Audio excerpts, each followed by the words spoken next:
now it gets kind of hairy.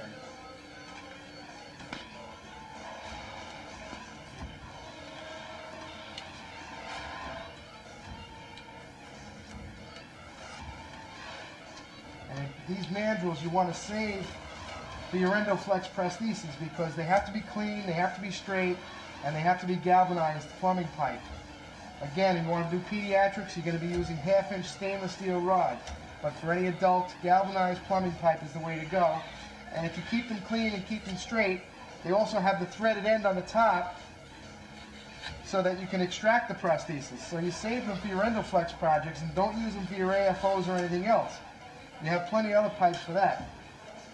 So after you remove the tape, then you wipe it down with a little bit of acetone or alcohol or whatever you feel like using to get the adhesive off, and your mandrel is now ready for the next project. You know what? Maybe we should show them the extractor also, the mechanical one. You saw that winch that we had set up for extracting prostheses. That's because we do an awful lot of them here, and that's really the most efficient way to go. You can build one yourself with a 2-ton winch and a welder. Or we have another one, a mechanical one that's available, and that one's a welded steel piece. I'll show you. This is the mechanical EndoFlex puller. As you can see what it is, a 2-ton come-along jack that's built on a welded teeter where, this piece here is threaded, so the top of the mandrel will screw right into it, and the bottom is cleviced.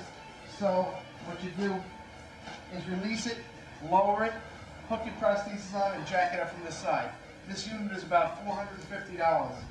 Depending on where it goes, sometimes it costs more to ship it than it does to buy it.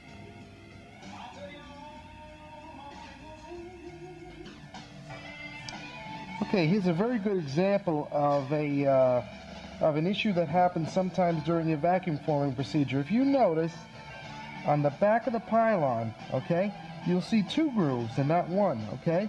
That's still the same situation of troughing. The particular person who molded this prosthesis happened to get a lot of troughing during the time that he was vacuum forming the prosthesis.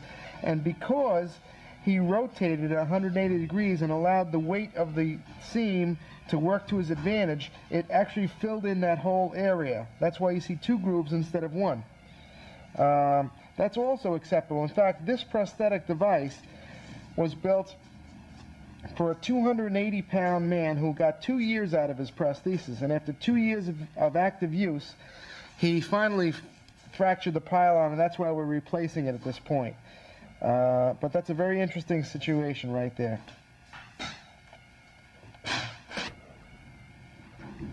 There's another view of it. Okay, here's the foot. You can see what side the pylon is on. You can see the 2 grooves posteriorly instead of 1. And that's what it looks like on the inside. You could see that molten material actually filled in that entire area and maintaining the durability of the pylon. That's why it's so critical to rotate the prosthesis as soon as you get your vacuum. Because if you didn't, that would have been a failed prosthesis and you would never been able to deliver it.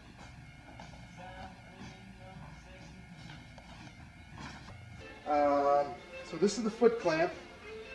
Well, I wore the ink away, but this is the foot clamp we're going to be using for this prosthetic foot.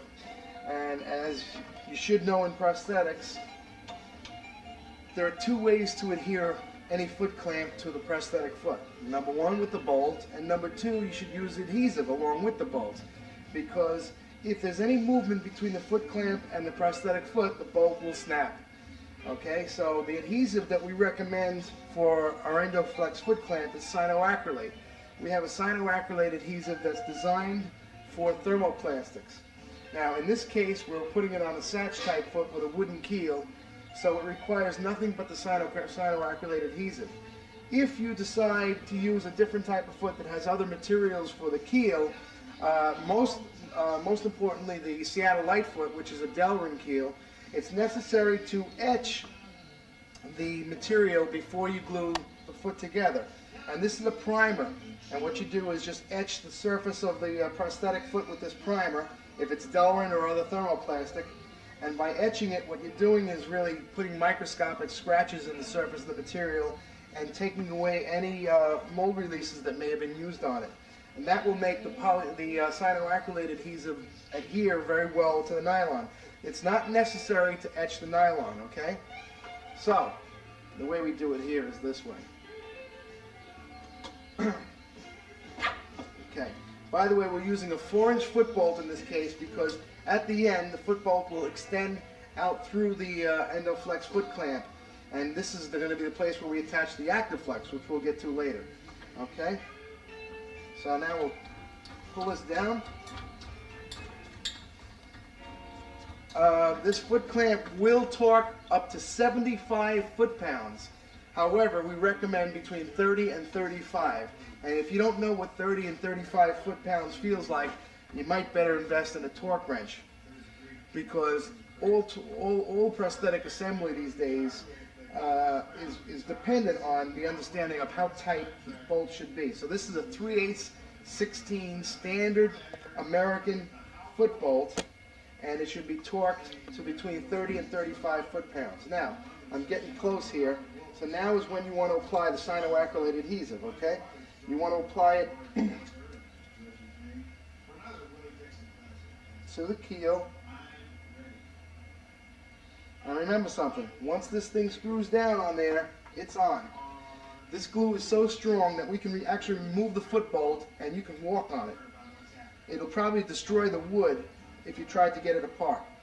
So what you want to do is align it so that the anterior fitting screw is in line with the line of progression, and then torque it down to 30 foot-pounds. There we go.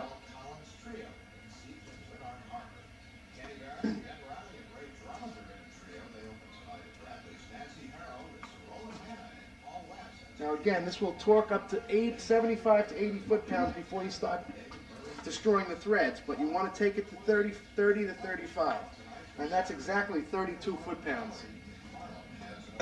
If you don't know what it feels like, again, use a torque wrench, please. Okay, now, at this point, we're ready to install an EndoFlex. But first, before we do that, we're going to establish the length of the prosthesis. Okay. So, we'll put this together. This patient happens to be bilateral. This is an existing left prosthesis, okay? This is the right one that we just built for him, okay? So we're going to match up the length. I have to shorten this by...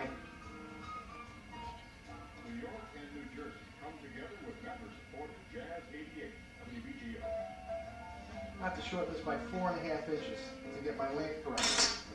So, what we'll do is measure that out on the pylon. Remember, after we mold it, we always have excess pylon, and we're going to cut that off, and this becomes the pylon waste, or the pylon cutoff, as we call it. If you have any questions, by the way, this is a great way to evaluate the strength of your pylons. You take the cutoff, put it in the freezer, take it out and beat it a few times and see if the seam comes apart. If it does, that means you're having some kind of problem with the forming. Whether it be you have some oils in the oven or silicone or powder or your material wasn't clean. Now, wait right there, I'll get a cutter. This is an EndoFlex pylon cutter, otherwise known as a PVC pipe cutter. When I have to go to the hospital to fit patients, all I do is bring this, a heat gun, and a Phillips screwdriver. I can do all the adjustments necessary. So we're going to cut the pylon at 4.5 inches.